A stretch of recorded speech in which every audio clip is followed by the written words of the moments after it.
व्रत की श्रेष्ठता उसमें अपने आप आ जाती है। अगर उसके साथ में अगर पितरों की कृपा है, तो पूर्वजों का अगर आशीर्वाद है, तो व्रत वो अच्छे से कर सकेगी।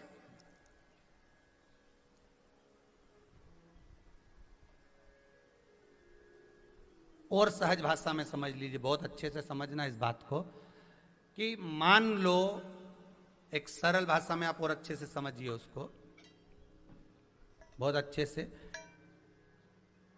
कि जिस व्रत के दिन आपका उपवास है, सोमवार का, मंगलवार का, बुधवार का, गुरुवार का, तीज का, चतुर्थी का, पंचमी का, छठ का, किसी का भी अगर आपका व्रत है, और उस व्रत वाले दिन यदि आपको क्रोध आ रहा है, व्रत वाले दिन अगर आपकी प्रवृत्ति चिड़चिड़ी हो रही है, क्रोध आ रहा है, अपशब्द निकल रहे हैं, और रोना आ रहा है, क्रोध आ रहा है, बहुत सारे परेशानी उसी दिन तुम्हारे सामने आ रही है, समझ लेना कि तुम्हारे घर के पितृ भूखे जरूर है, अन्न भाग मांग रहे हैं।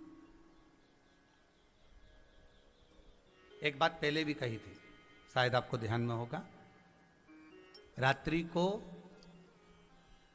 सोने के बाद, विश्राम के बाद, एक बार कहा था, आप लोगों को याद होगा, कि सोने के बाद में 2 घंटे के अंदर अगर आपकी नींद खुलती है, और खुलने के बाद यदि आपको भूख लग रही है, प्यास लग रही है, तो समझ लेना कि आपके पितर, आपके पूर्वज भूखे हैं, अन्न का भाग मांग रहे हैं, पानी पीने को मांग रहे हैं। उससे नहीं समझ सकते तो व्रत से समझो।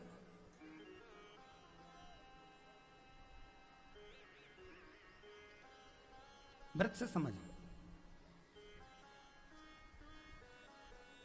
मान लो आपने व्रत किया और आपकी प्रवृत्ति चिड़चिड़ हो रही है, क्रोध आ रहा है, अपशब्द निकल रहे हैं, ताने निकल रहे हैं, या कोई कुछ कहकर चले गया और आपकी आंखों में अश्रु भर रहे हैं, आपकी आंखों में आंसू आ रहे हैं, तो वो श्रेष्ठ व्रत नहीं हो सकता, उसमें दुख है।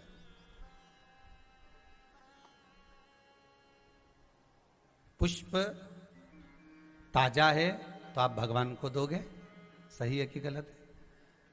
केला अच्छा है तो भगवान को दोगे, वो काला पड़ गया तो तुम भगवान को दोगे क्या?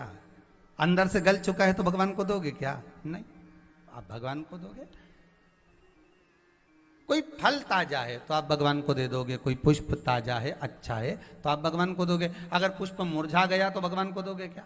पुष्प बेकार हो गया तो भगवान को दोगे क्या? नहीं। उसी तरह व्रत होता है, उसी तरह हमारा व्रत है।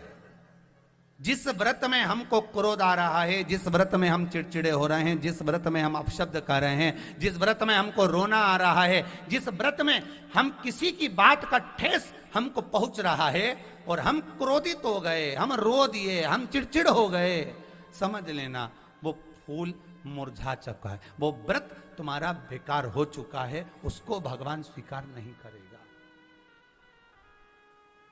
और जिस व्रत में आपके चेहरे पर प्रसन्नता, हम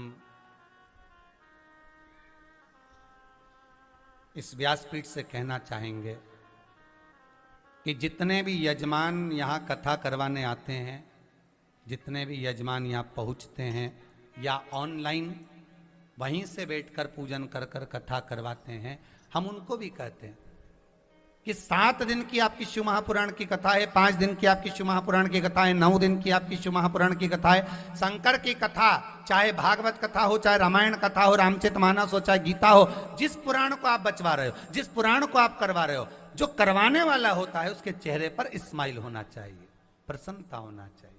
क्यों?